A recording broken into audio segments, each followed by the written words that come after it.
নিম্নোক্ত সংখ্যাগুলোর গড়, মধ্যক এবং প্রচুরক নির্ণয় করো।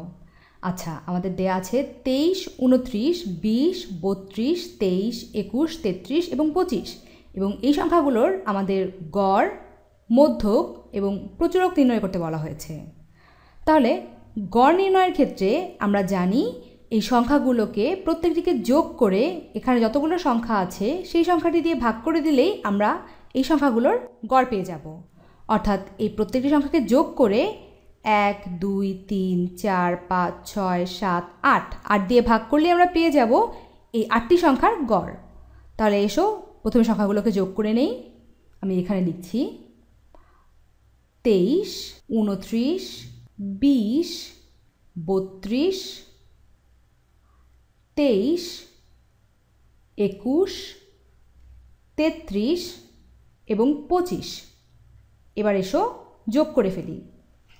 9 আর 3 12 আর 2 14, 14 আর 3 17 আর 1 18, 18 আর 3 21, 21 আর 5 26, 26 এর 6 হাতে থাকলো 2, 2 2 4 5 6 7 8 9 10 11 12 13 14 15 16 17 18 19 20 20 206। তাহলে এই সংখ্যাগুলোকে আমরা যোগ করে পেলাম 206। এখন আমাদের গড় নির্ণয়ের জন্য এই 206কে আমাদের ভাগ করতে হবে 8 দিয়ে। তাহলে এখানে করি 206কে আমরা ভাগ করব 8 দিয়ে। 8 20-এর মধ্যে যায় দুবার, 8 দুগুণে 16, 20 থেকে 16 বিয়োগ করলে 4, 6 নেমে আসবে 46, 5 8 40, 6 8 48, তাহলে 5 বার যায়, 5 8 40, 46 থেকে 40 বিয়োগ করলে 6, আমরা একটি দশমিক বসাই, একটি শূন্য নেই। 8 60-এর মধ্যে যায় 7 8 56, 8 8 64, তাহলে 7 বার, 7 8 56, 60 থেকে 56 বিয়োগ করলে 4, আমাদের দশমিক আছে তাই আমরা আরেকটি শূন্য নামাতে পারি। 40, 8 40-এর মধ্যে যায় 5 বার, 5 8 40, তাহলে আমরা পেয়ে গেলাম 25.75। আমরা 206কে 8 দিয়ে ভাগ করে পেলাম 25.75। তাহলে আমরা গড় নির্ণয় করে ফেললাম এবং গড় হলো আমাদের এই 25.75। এখন আমরা নির্ণয় করব মধ্যক। তার জন্য এই জায়গাটি আমি একটু পরিষ্কার করে নেই। আচ্ছা, মধ্যক হলো এই সংখ্যাগুলোকে যদি আমি ক্রমানুসারে সাজাই, অর্থাৎ ছোট থেকে বড় বা বড় থেকে ছোট, তাহলে মাঝখানে যে সংখ্যাটি থাকবে সেটিই হবে আমাদের মধ্যক। তাহলে এসো সাজিয়ে লিখে ফেলি।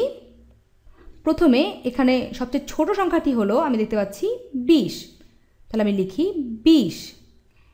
এরপর আছে 21, 21। এরপর আছে 22 নেই, 23, 23 আছে দুবার, তো আমি 23 দুবার লিখছি, 23 23। এরপর আছে 25, 25। এরপর 26 27 28 29, 29। তারপর 32 এবং সবশেষে আছে আমাদের 33। তাহলে আমরা এই সংখ্যাগুলোকে ছোট থেকে বড় আকারে লিখে ফেললাম। এখন লক্ষ্য করো, এখানে আমাদের সংখ্যা আছে 8টি। যদি আমাদের বেজোড় সংখ্যক সংখ্যা থাকতো তাহলে আমরা সহজেই মাঝখানের একটি সংখ্যা বের করে ফেলতে পারতাম, কিন্তু এখানে সংখ্যা আছে জোড় সংখ্যক, তাহলে এখানে মাঝখানে আছে আসলে আমাদের দুটি সংখ্যা। দেখো, এখান থেকে 1 2 3 4 এই সংখ্যাটি, এবং আবার এখান থেকে 1 2 3 4 এই সংখ্যাটি। তাহলে এখন আমাদের মধ্যক কোনটি হবে? এখানে এই দুটি সংখ্যা যে আছে, আমরা এই দুটি সংখ্যাকে যোগ করে 2 দিয়ে ভাগ করে যে ভাগফলটি পাবো সেটিই হবে আমাদের মধ্যক। তাহলে এসো সেটি করি। আমি এখানে যোগ করছি 23 এবং 25, 5 যোগ 3 8, 2 আর 2 4, 48। এখন এই 48কে আমরা ভাগ করব 2 দিয়ে। আমি এখানে ভাগটা করে ফেলি। 48কে যদি 2 দিয়ে ভাগ করি আমরা, 2 দুগুণে 4 আর 4 দুগুণে 8, তাহলে আমরা পাচ্ছি 24।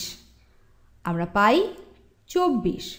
তাহলে আমরা মধ্যক পেলাম 24। এরপর আমরা নির্ণয় করব প্রচুরক। প্রচুরক বলতে বোঝায় এই যে সংখ্যাগুলো আছে এই সংখ্যাগুলোর মধ্যে যে সংখ্যাটি সবচেয়ে বেশি বার আছে সেটি। এখন এখানে লক্ষ্য করো, এখানে প্রত্যেকটি সংখ্যাই কিন্তু একবার করে আছে, কিন্তু 23 লক্ষ্য করো, এই যে 23 এখানে একবার আছে, এখানে আরও একবার আছে। তাহলে আমাদের প্রচুরক হবে এই 23, কারণ বাকি প্রত্যেকটি সংখ্যার থেকে এই 23 বেশি সংখ্যক বার আছে। তাহলে আমাদের প্রচুরক হলো, আমি এখানে লিখছি 23। তাহলে আমরা গড়, মধ্যক এবং প্রচুরক তিনটি নির্ণয় করে ফেললাম। আমি নিচে আরেকবার একটু লিখে ফেলি। আমাদের গড় আমরা পেয়েছি 25.75, আমরা মধ্যক পেয়েছি 24 এবং প্রচুরক পেয়েছি 23। আশা করি বুঝতে পেরেছো।